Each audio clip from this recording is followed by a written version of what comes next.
ठीक है।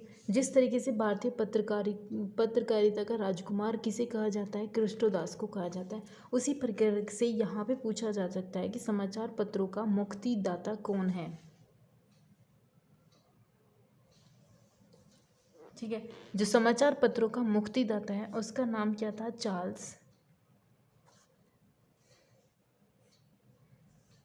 चार्ल्स मेटकोफ। ये कौन थे, ये आपके यहाँ पे समाचार पत्रों के मुक्तिदाता थे। समाचार पत्रों को प्रतिबद्ध करने के लिए सबसे पहले जो अधिनियम चलाया गया था वो भी बताया गया था कि 1800 क्या हुआ था कि 1878 ईस्वी में एक वर्नाकुलर एक्ट लागू कर दिया गया था। इस पर क्या था, एक कठोर अधिनियम बना दिया गया था, वर्नाकुलर एक्ट। और आपके जो लॉर्ड वेलेस्ली थे, मिंटो थे, चार्ल्स एडम थे, लॉर्ड कैनिंग थे, लॉर्ड लिटन आदि को क्या कहते थे, भारत की जो प्रेस थी उसके विरोधी में क्या कहते थे, स्वतंत्रता का विरोधी माना जाता था इन लोगों को।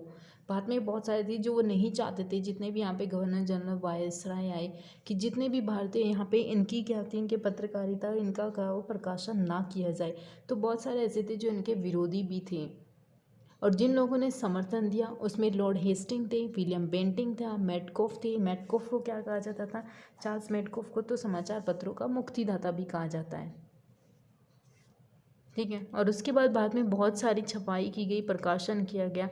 आप लोगों को कल पढ़ाया गया था, सबसे पहले बंगाल गजट था, जेम्स ऑगस्टन हिक्की ने किया था। उसके बाद आपको क्या बताया गया था, कुछ ऐसे समाचार पत्र होंगे और उनका प्रकाशन या संपादक किसने किया ये बताए जाएंगे अब आपको।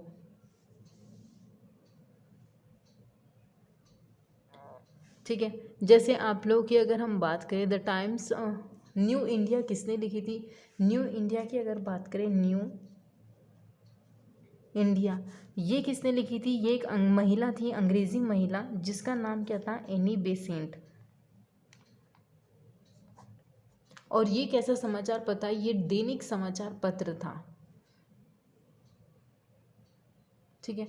उसके बाद लिखा गया था कौन सा, द हिंदू। हिंदू में बहुत सारे लोग थे, जो ये क्वेश्चन नहीं पूछा जाता है, लेकिन केसरी आपसे पूछा जाता है। केसरी का आपको पता भी होगा कि केसरी किसने लिखी थी, जो केसरी ट्रस्ट था उसके द्वारा लिखी जाती थी। जो अगर आपसे पूछे केसरी समाचार पत्र, वो अलग है, जो आप बुक की बात करेंगे केसरी बुक अलग है। ये लिखा जाता था द केसरी मराठा ट्रस्ट, कोलाबा मुंबई के यहाँ से ये लिखा जाता था। वो बुक अलग है जो बाल गंगाधर तिलक ने लिखी थी। बुक की बात नहीं हो रही है यहाँ पे, समाचार पत्र की बात की जा रही है। द लीडर किसका लिखा गया था, द लीडर, ये द लीडर किसका लिखा गया था, मदन मोहन मालवीय। ये किसका था, ये इनका था। उसके बाद यंग इंडिया किसने लिखी थी, ठीक है, यंग इंडिया किसकी है, ये यंग इंडिया लिखी थी महात्मा गांधी ने। ठीक है। उसके बाद और भी बहुत सारी है, जैसे प्रताप है, आज भी लिखा गया था। ये इतनी इम्पोर्टेंट नहीं है, सिर्फ आपको वही पढ़ाए जा रहे हैं जो इम्पोर्टेंट है। द हरिजन, द हरिजन किसकी है, महात्मा गांधी की। ठीक है। इसी तरीके से ही ये सिर्फ आपकी कुछ ऐसे थे यहाँ पे समाचार पत्र जो इम्पोर्टेंस थे वो आपको बता दिए गए। अब हम बात करेंगे आपके कुछ चरणों की जो आपके स्वाधीनता संघर्ष हुए थे यहाँ पे। ठीक है। आप लोगों के समाचार पत्र भी समाप्त हो गए, आप लोग प्रेस से संबंधित जो भी एक्ट था वो भी समाप्त हो गए, जो कुछ इंपॉर्टेंट थे वो भी हो गए। बीच में अगर कोई आएंगे वो आपको साथ में करा दिए जाएंगे, क्योंकि कुछ ऐसे भी समाचार पत्र है जो आपको बीच बीच में भी देखने को मिलेंगे लेकिन एक साथ नहीं थे। ठीक है। अब हम यहाँ पे बात क्या करेंगे कि यहाँ पे जो भारतीयों में असंतोष फैला था, क्यों फैला था, क्योंकि जिस तरीके से बात का शोषण किया जा रहा था ब्रिटिशों के द्वारा, जैसा ब्रिटिश का शासन था उसके द्वारा भारतीयों का शोषण किया जा रहा था। और इसी से सबसे पहले आप लोगों ने 1857 ईस्वी की क्रांति भी देखी होगी, जिसमें अवध के सैनिक बहुत ज़्यादा थे और बहुत सारे और भी कारण थे जो आपको बताए भी गए थे। उसमें सामाजिक कारण थे, राजनीतिक कारण थे, आर्थिक कारण थे, सांस्कृतिक कारण भी थे। ठीक है, जिसमें आपने 1857 ईस्वी की जो क्रांति थी वो भी आपने पढ़ी होगी कि किस तरीके से उसमें असंतोष ही फैला था, जो आपके ब्रिटिश शासन थे उनके द्वारा उनका शोषण हो रहा था। और इसी के द्वारा ही फिर अब आगे स्वाधीनता संघर्ष चलेगा, जो आपका 3 चरणों में चलेगा। अब अगर हम बात करते हैं आपके संघर्ष की, बात करते हैं कौन सी, स्वतंत्रता की संघर्ष यानी कि स्वाधीनता का संघर्ष। ये कैसे चला, ये आपका 3 पार्ट में चला था। सबसे पहले कौन सा आता, उदारवादी, फिर उसके बाद आपको मिलेगा क्रांतिकारी या उग्रवादी, फिर आता है आपका गांधीवादी चरण। अब आपको ये भी पता होना चाहिए, क्योंकि ये चीज़ें आपसे पूछेगा कि कितने चरणों में थी, उदारवादी थे, क्रांतिकारी, उग्रवादी थे या गांधीवादी थे। साथ में आपसे ये भी चीज़ पूछेगा कि जो आपका 1885 से लेकर 1905 ईस्वी तक कौन सा था आपका उदारवादी, 1905 से लेकर 1919 तक था आपका कौन सा, उग्रवादी या क्रांतिकारी। 1919 से लेकर 1947 तक यानी भारत की आज़ादी तक चला आपका गांधीवादी संघर्ष या चरण।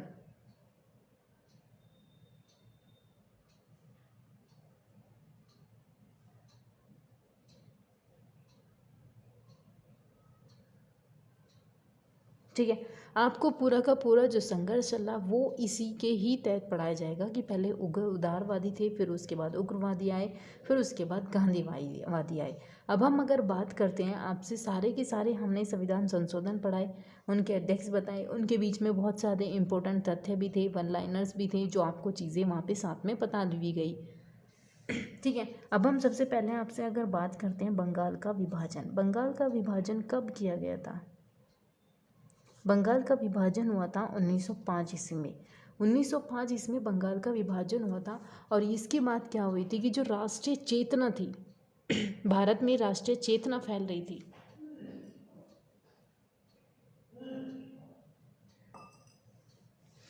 भारत में राष्ट्रीय चेतना हो रही थी, उसका दमन करने के लिए लॉर्ड कर्जन ने, किसने, आपसे पूछ सकता है, लॉर्ड कर्जन ने क्या किया था कि 16 अगस्त 1905 को बंगाल विभाजन की घोषणा कर दी।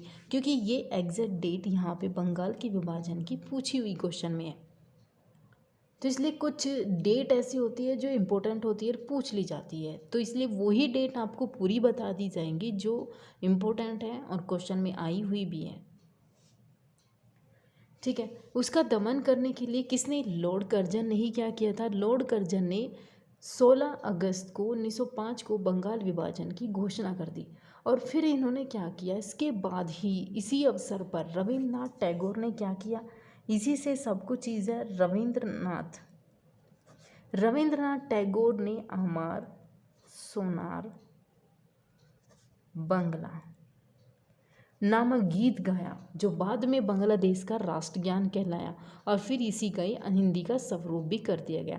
तो जो आपके रविंद्रनाथ टैगोर थे, ये इन्होंने ही यहाँ पे राष्ट्रीय गीत गाया था, जो कि बाद में क्या होता, बांग्लादेश का राष्ट्रगान ये हो गया था। अब उसी के साथ इन्होंने क्या किया कि पूरे भारत में 16 अक्टूबर 1905 को 16 अक्टूबर 1905 को पूरे भारत में शोक दिवस के रूप में मनाया जाने लगा। क्योंकि यहाँ पे जब इन्होंने बंगाल का विभाजन किया था लॉर्ड कर्जन में, इसकी मतलब इसकी सोच अलग थी, लेकिन इसने बताया कुछ था। इसने बताया कि जो बंगाल का विभाजन सिर्फ इसी आधार पर किया गया कि बंगाल का क्षेत्रफल या जनसंख्या बहुत ज़्यादा थी, और मैं यहाँ पर यानी कि एक अकेला व्यक्ति इस पर कार्य नहीं कर सकता, नीतियाँ नहीं कर सकती, शासन करने में दिक्कत होती है, बहुत सारी प्रॉब्लम्स होती हैं, यहाँ पे इस तरीके से नहीं कर सकता, क्योंकि क्षेत्र पर उसके अकॉर्डिंग यहाँ पे बहुत बड़ा है ये। इसके इन्होंने क्या किया, इसलिए हमने क्या किया कि इसको 2 भागों में विभाजित कर दिया था, और ये विभाजित किया गया था एक पूर्वी बंगाल और एक पश्चिमी बंगाल में। लेकिन यहाँ पे क्या थे, और बहुत सारे विद्वान थे, बहुत सारे यहाँ पे कार्यकर्ता थे, उन्होंने कहा कि इन्होंने सिर्फ इसीलिए विभाजन किया कि इन्होंने दोनों चीज़ों को यहाँ पे बांट दिया था, हिंदू और मुसलमान को। एक तरफ हिंदू का पार्ट रखा, दूसरी तरफ मुसलमानों का पार्ट रखा, ताकि दोनों एक दूसरे के साथ ना रह सके, और दोनों में जो चेतना जाग रही थी राष्ट्र की, हमें स्वाधीनता की, उसे कम कर सके। ठीक है। अब इन्होंने 16 अक्टूबर 1905 ईस्वी को शोक दिवस मनाया जाने लगा। फिर यहाँ पे क्या हुआ कि स्वदेशी को अपनाओ और इन चीज़ों का बहिष्कार, यानी कि जो आपकी विदेशी वस्तु है उसका बहिष्कार आंदोलन शुरू किया गया 1911 ईस्वी में। और यहाँ पे क्या हुआ, फिर 1911 ईस्वी में बंगाल का विभाजन जो हो रहा था उसको रद्द कर दिया गया। ये भी आपसे पूछ लेगा। ठीक है, आपसे पूछेगा कि बंगाल का विभाजन किसके काल में हुआ था, किसने करवाया था। दो बंगाल थे यहाँ पे, पूर्वी बंगाल, पश्चिमी बंगाल। ठीक है, पूर्वी बंगाल में मुसलमानों का था और पश्चिमी बंगाल में हिंदुओं का था। ये इसीलिए बांटा गया था ताकि दोनों धर्मों को अलग अलग कर दिया जाए। जो उनके अंदर राष्ट्रीय चेतना का उदय हो रहा है, बढ़ रही है, उसको हम कंट्रोल कर सके। और 1905 ईस्वी में, आपके 16 अगस्त 1905 ईस्वी में इसका विभाजन कर दिया गया, घोषणा कर दी गई थी। उसके बाद ही फिर यहाँ पे रविन्द्रनाथ टैगोर ने गीत गाया था, फिर उसे ही बांग्लादेश का राष्ट्रगान कर दिया गया। फिर यहाँ पे शोक दिवस मनाया गया 16 अक्टूबर को। ये डेट याद रखिएगा, वहाँ था 16 अगस्त, ये था 16 अक्टूबर। और फिर उसके बाद यहाँ पे बाद में बहुत बड़ी संख्या में इन लोगों में काम किया कि स्वदेशी को अपनाओ और विदेशी चीज़ों का बहिष्कार करना शुरू कर दिया। और 1911 ईस्वी में इसी के परिणाम स्वरूप 1911 ईस्वी में इस विभाजन को फिर उन्होंने क्या कर दिया, रद्द कर दिया। फिर उसके बाद क्या हुआ, उसके बाद हुआ फिर आपका मुस्लिम लीग की स्थापना। कब हुई थी, 1906 ईस्वी में। अब ये कहाँ हुई थी, ये हुई थी ढाका में।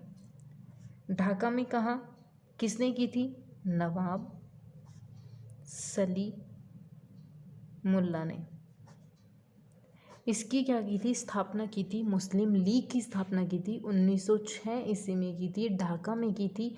और किसने की थी, नवाब सलीमुल्लाह ने यहाँ पे इसकी की थी स्थापना।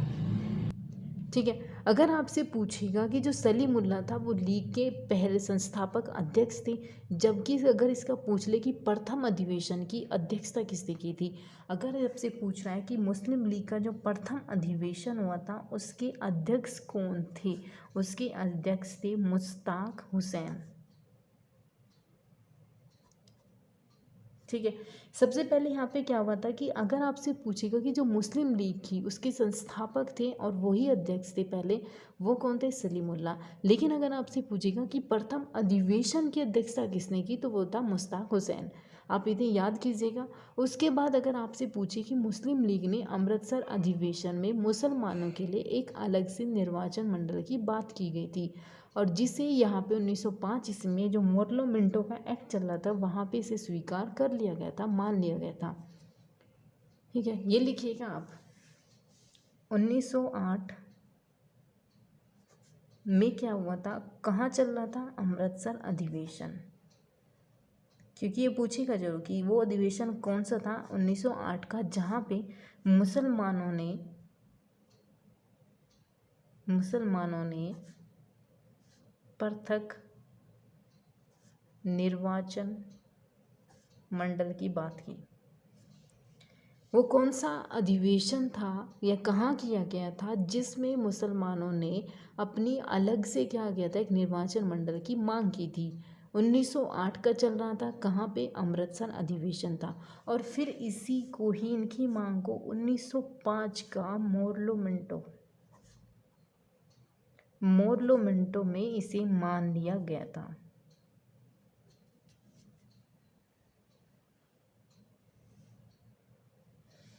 ठीक है, ये आपकी चीज़ें आपकी समझ में आ गई होगी। फिर उसके बाद हम बात करते हैं दिल्ली दरबार। दिल्ली दरबार भी 3 चढ़े थे, लेकिन जो चीज़ अभी सीरीज में चल रही है पहले उसी को ही बताते हैं।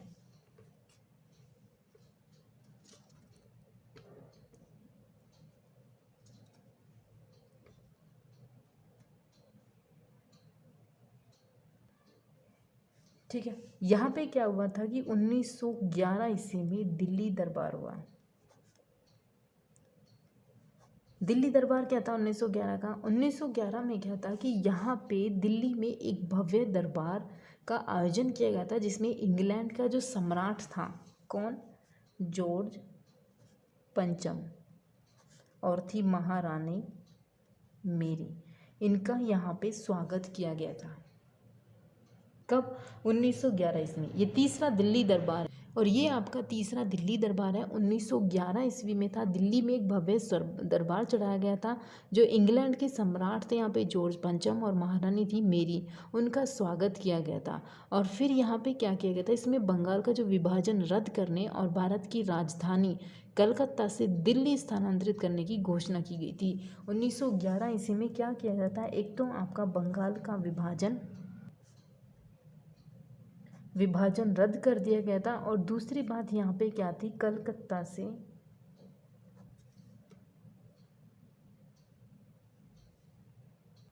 और दूसरा क्या था, कलकत्ता से दिल्ली राजधानी बना दी गई, स्थानांतरित। ये दो यहाँ पे घोषणा की गई थी, बंगाल का विभाजन रद्द करना और दूसरा कलकत्ता से दिल्ली राजधानी स्थानांतरित करने की घोषणा की गई थी। और बिहार में क्या हुआ था, बिहार एक अलग राज्य बना जिसमें उड़ीसा भी शामिल था। ठीक है, आई होप कि ये सारी चीज़ आपकी छोटी छोटी चीज़ें समझ आ गई होगी। आपको इसी तरीके से पढ़ाई जाएंगी। और भी सारी डिटेल है, जैसे कि आपको होम रूल है, महाराष्ट्रीय आंदोलन, गांधी युग स्टार्ट होगा, फिर आपका ऐसे योग आंदोलन, साइमन कमीशन, ये सारी चीज़ें भी आपको बता दी जाएंगी। और फिर कौन कौन से यहाँ पे वायसराय आए थे, किसके वायसराय में क्या हुआ था, क्या नहीं हुआ था, ये भी आपको सारी चीज़ें पढ़ा दी जाएंगी। उसके लिए आपको चैनल को सब्सक्राइब जरूर कीजिएगा, लाइक शेयर भी जितना हो सके उतना कीजिएगा।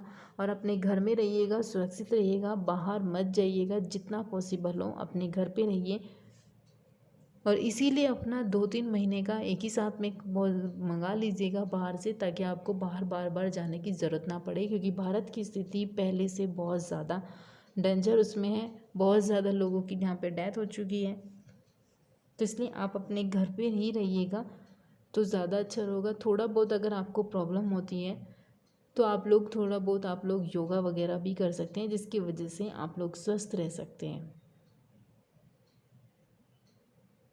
और इस स्थिति को नॉर्मल में मत लीजिएगा कि नॉर्मल है, कुछ नहीं है, हो जाएगा। इतना भी नॉर्मल मत लीजिएगा कि आपको कोई फ़र्क नहीं पड़ रहा है।